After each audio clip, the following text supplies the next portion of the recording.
चलिए आज के इस वीडियो पे मैं आप लोगों को मेरा छोटा सा एक कहानी सुना के शुरू करना चाहूँगा। बात है मेरा कॉलेज डेज का। जब मैं कॉलेज में था, मेरा कॉलेज देरानातुंग गवर्नमेंट कॉलेज ईटानगर वहाँ पे था। उस टाइम को मेरा दिल में एक बहुत ही बढ़िया और सुंदर सा एक इच्छा था। यूँ कहे तो हम सपना बोल सकता है कि मेरा एक सपना था कि मुझे आफ्टर कॉलेज से ग्रेजुएशन होने के बाद मेरा जो मास्टर कोर्स है यानी कि हायर स्टडीज़ है वो राजीव गांधी यूनिवर्सिटी पे हो।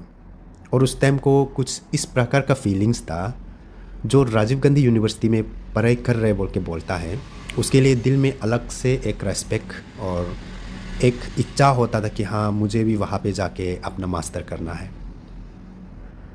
उसके बाद फिर जैसे मैंने कॉलेज टाइम को ऐसा सपना देखा, वैसे ही जब मैं कॉलेज से ग्रेजुएशन होने के साथ ही साथ जब मैं इंट्रेंस एग्ज़ाम दिया तो मुझे मिल भी गया। फिर मैं अपना मास्टर कोर्सेज भी आरजू से कंप्लीट किया। तो ऐसा हो के कुछ दिन पहले जब मैं कॉफ़ी पी रहा था अकेला बैठ के, तो उस टाइम को मुझे एक बात याद आ गया। बात ये था कि मेरा उस समय को राजीव गांधी यूनिवर्सिटी में एडमिशन लेना कैसा है, कैसा होता है, वहाँ पे क्या प्रोग्राम रहता है और इंट्रेंस वगैरह के लिए क्या क्या करना है, वो सारा चीज़ इन्फॉर्मेशन अवेलेबल नहीं था। और मैं पहला इंसान होगा जो राजीव गांधी यूनिवर्सिटी के रिलेटेड काफ़ी सारे वीडियोस बनाया है।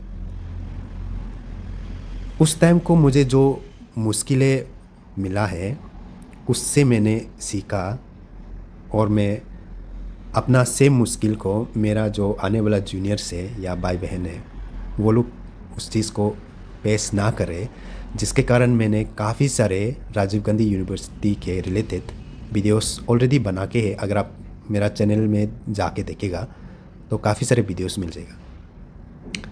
तो मैंने डिसाइड किया है कि एक ऐसा वीडियो सीरीज़ शुरू क्यों ना कर दूँ कि उसमें पूरा इन्फॉर्मेशन हो, ए टू जेड हो कि राजीव गांधी यूनिवर्सिटी में एडमिशन कैसे लेना है, कैसे मिलता है, उसमें क्या क्या प्रोग्राम है, उससे लेकर के उस प्रोग्राम पे एडमिशन कैसे लेना है, एडमिशन लेने के बाद फिर हॉस्टल कैसे मिलेगा, फिर एडमिशन लेने के लिए तो ऐसा तो नहीं होता है, फिर इंट्रेंस एग्ज़ाम दिया जाता है तो उसके लिए तैयारी कैसे करना है, वो सारा चीज़ को मैं एक सिंगल वीडियो पे कंप्लीट नहीं कर सकता, काफ़ी लंबा हो जाएगा। तो उसके लिए मैंने डिसाइड किया है कि एक वीडियो सीरीज़ शुरू करेगा जिसका टाइटल होगा road map to get admission in Rajiv Gandhi university. तो अगर आप इस वीडियो को देख रहे हैं देन आप इस सीरीज़ का पार्ट 1 में देख रहे हैं और इसका अलग अलग पार्ट भी आएगा या फिर आ चुका होगा। आप किसी भी समय पे देख रहा हो, लेकिन आपको मैं हाईली रिकमेंड करूँगा कि मेरा यूट्यूब चैनल पर जाइए, वहाँ पे प्लेलिस्ट होगा इस टाइटल के, इस टॉपिक के ऊपर एक सेपरेट से प्लेलिस्ट आपको मिलेगा, उसमें बस इसी के रिलेटेड बात करेगा, ठीक है। तो टॉपिक है road map to get admission in Rajiv Gandhi university. तो थोड़ा सा इस टॉपिक का ऊपर हाईलाइट करते हैं कि क्या क्या होगा, ठीक है। तो सबसे फर्स्ट तो मैं आपको बता दूं कि ये अलग अलग पार्ट एंड अलग अलग सीरीज़ में डिवाइडेड होगा वीडियो। जो ये वीडियो पर्टिकुलर ये वीडियो जिसमें अभी मैं बात कर रहा है, दिस इज़ द पार्ट 1 या हम इसको सीरीज़ 1 बोल सकते हैं। इसमें हम देखेगा कि overview of the program offer in Rajiv Gandhi university, वहाँ पे क्या क्या प्रोग्राम ऑफ़र किया जाता है वो हम देखेगा, उसका ओवरव्यू, उस पर कैसे एडमिशन लेता है या फिर उसमें एडमिशन लेने के लिए क्या क्या है प्रोसेस, वो उसका ओवरव्यू फिर हम देखेगा। इसको हम पार्ट 1 में रखेगा, ठीक है। नेक्स्ट पार्ट में हम देखेगा approximate time period for entrance exam, जैसे कि वहाँ पे इंट्रेंस एग्ज़ाम वगैरह होता है एडमिशन लेने के लिए, उससे रिलेटेड, और इंट्रेंस के लिए आपको क्या क्या करना है, आपका तैयारी कैसे होना है, उसको कवर करेगा पार्ट 2 में, ठीक है। उसके बाद नेक्स्ट पार्ट 3 में हम वहाँ पे डिपार्टमेंट वाइज कोर्सेज क्या क्या ऑफ़र किया जा रहा है वो हम यहाँ पे देखेगा। पार्ट 4 में हम जब आप एडमिशन ले लिया, आप इंट्रेंस क्लियर हो गया, तो आपका फर्स्ट सेमिस्टर एडमिशन जब करेगा तो उसमें फ़ी स्ट्रक्चर कैसे रहेगा वो हम वहाँ पे डिस्कस करेगा। उसके बाद पार्ट 5 में हम hostel facilities and hostel admission के लिए आपको क्या करना है, क्या नहीं करना है, उसको भी हम कवर अप करेगा पार्ट 5 में। पार्ट 6 में कैंपस टूर, यानी कि मैं आपको बताऊंगा कि कैंपस इतना बड़ा है, यानी कि राजीव गांधी यूनिवर्सिटी एक सेंट्रल यूनिवर्सिटी है जो बहुत बड़ा एरिया में फैला हुआ है, और वहाँ पे अलग अलग ऑफिसेस, अलग अलग सेक्शन, अलग अलग डिपार्टमेंट अलग अलग जगहों पे है। काफ़ी सारे लोगों को इवन पता नहीं होता है कि कौन सा जगह जो कहाँ पे है। जैसे कि बहुत ही पॉपुलर वाला एक है बी सेट कहाँ पे पता ही नहीं, काफ़ी सारे लोगों को पता ही नहीं है। आपका मार्कशीट निकलना है, कहाँ से निकलना है पता ही नहीं। रजिस्ट्रेशन आपको निकालना है या रजिस्ट्रेशन आपको सरेंडर करना है, कहाँ पे करना है। तो वो सारा चीज़ को फोकस करते हुए एक कैंपस टूर का एक वीडियो होगा पार्ट 6 में। उसमें क्या है कि या तो हम पार्टिकुलर कुछ से फिजिकली जा करके ऐसे ब्लॉगिंग टाइप का जाके कर सकते हैं, और ऐसा नहीं करके हम मैप टाइप का बना के मैं आपको शो कर सकता हूँ। तो वो मैं अपना कन्वीनियंस के हिसाब से देखूँगा बाद में।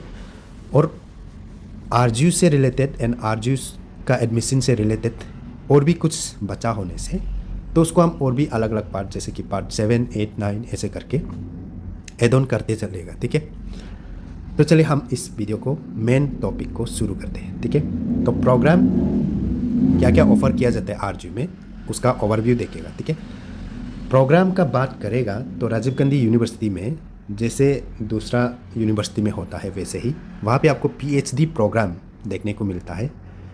पहले एमफिल वगैरह होता था, तो ये सब जो आपका 2020 में NEP 2020 जब आया था, उससे वो टोटली डायरेक्ट ख़त्म हो गया वो एमफिल वाला। ठीक है, तो फिलहाल वहाँ पे आपको पीएचडी प्रोग्राम देखने को मिलेगा कई सारे डिपार्टमेंट पे। उसको हम नेक्स्ट पार्ट में बात करेगा कि क्या क्या डिपार्टमेंट वगैरह। ठीक है, और आपका पीजी यानी कि पोस्ट ग्रेजुएशन प्रोग्राम आपको देखने को मिलेगा। उसमें भी पीजी के अंदर में भी अलग अलग डिपार्टमेंट है, अलग अलग कोर्सेस है। एक डिपार्टमेंट के अंदर में काफ़ी सारे कोर्सेस है, ऐसा भी है। उसके बाद यूजी प्रोग्राम भी आपको देखने को मिलेगा। यूजी यानी कि अंडर ग्रेजुएट, जैसे कि बीए बोल के भी उसमें काफ़ी सारे हैं। बीए का अंदर में बीए, बीएससी काफ़ी सारे हैं। वो उसको भी हम नेक्स्ट पार्ट में बाद में देखेगा कि क्या क्या कोर्सेस है वहाँ पे। ठीक है, और डिप्लोमा प्रोग्राम देखने को मिलता है, सर्टिफिकेट प्रोग्राम। डिप्लोमा में आपका पोस्ट ग्रेजुएशन डिप्लोमा वगैरह देखने को मिलेगा, सर्टिफिकेट प्रोग्राम वगैरह देखने को मिलेगा। ठीक है, ये हो गया आपका ओवरव्यू। आपका राजीव गांधी यूनिवर्सिटी में ये सब प्रोग्राम ऑफर किया जाता है। अभी हम देखेंगे कि इन सारे प्रोग्राम में एडमिशन लेने के लिए क्या क्या प्रोसेस है। ठीक है, तो सबसे फर्स्ट हम देखते हैं पीएचडी का। पीएचडी में एडमिशन लेने के लिए आपका दो प्रोसेस यानी कि दो प्रकार से हो सकता है। एक आपका आरजीयू पेज, जिसको हम Rajiv Gandhi university PhD entrance test करके जाना जाता है, उसके थ्रू हो सकता है। दूसरा आपका यूजीसी नेट का रिजल्ट के थ्रू से हो सकता है।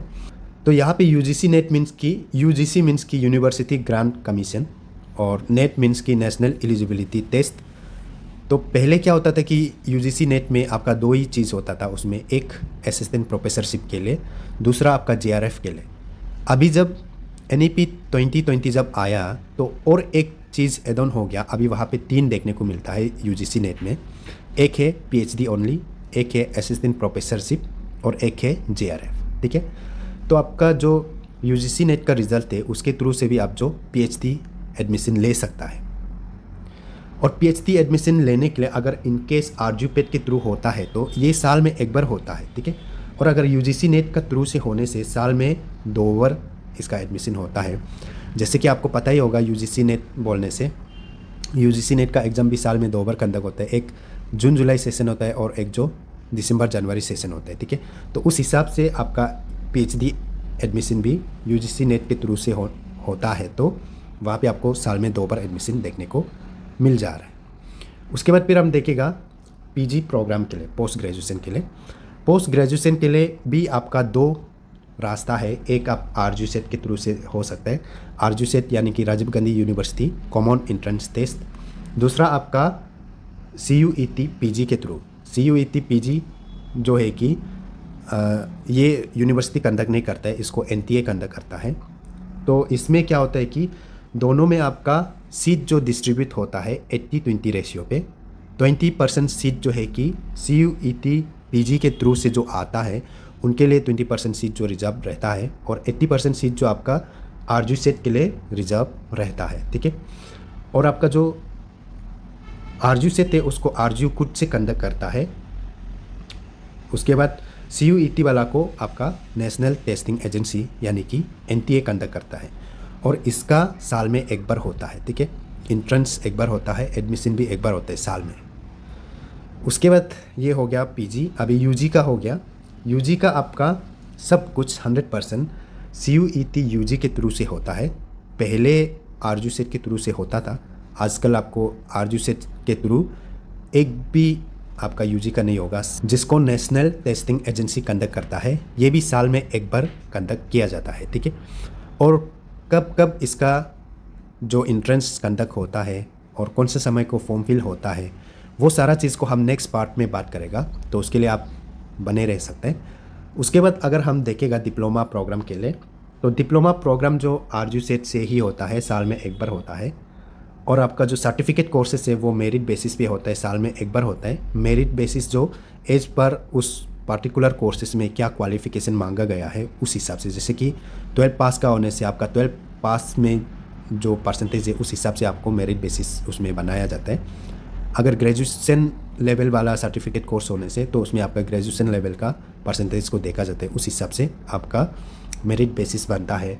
यहाँ पे सर्टिफिकेट कोर्सेज वगैरह के लिए कोई इंट्रेंस एग्ज़ाम देना नहीं पड़ता है, सीधा मेरिट बेसिस होता है। Form fill, document submit and merit list निकल जाता है। और आपका डिप्लोमा वाला जो है कि सब आरजू सेट के थ्रू से होता है, यहाँ पे CUET के कोई काम नहीं होता है, ठीक है। उसके बाद नेक्स्ट पार्ट और आने वाला है, तो नेक्स्ट पार्ट में हम बात करेगा एग्जैक्टली जैसे कि PhD में एडमिशन लेना है, देन उसका कब कब होता है, अप्रोक्सीमेट टाइम पीरियड को हम बात करेगा।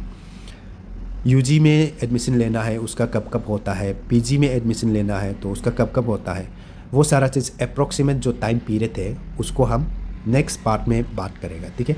तो उसके लिए आप इस वीडियो को शेयर कर सकते हैं और अभी तक आपने चैनल को सब्सक्राइब नहीं किया है तो आप सब्सक्राइब कर सकते हैं, क्योंकि सब्सक्राइब करना बिल्कुल फ्री है। उसके बाद अगर आपको पता नहीं है तो मैं आपको बता दूं कि मेरा एक टेलीग्राम चैनल भी है, वहाँ पे भी आप ज्वाइन करके रख सकते हैं। वहाँ पे काफ़ी सारे इन्फॉर्मेशन अलग अलग चीज़ें का आपको वहाँ पे मिलता रहता है। और मेरा फेसबुक पेज भी है, वहाँ पे भी आप मुझे फॉलो कर सकते हैं, इंस्टाग्राम पे भी फॉलो कर सकते हैं, ठीक है। तो आज के लिए हम इसको यहाँ पे रखते हैं और हम नेक्स्ट पार्ट में फिर मिलते हैं।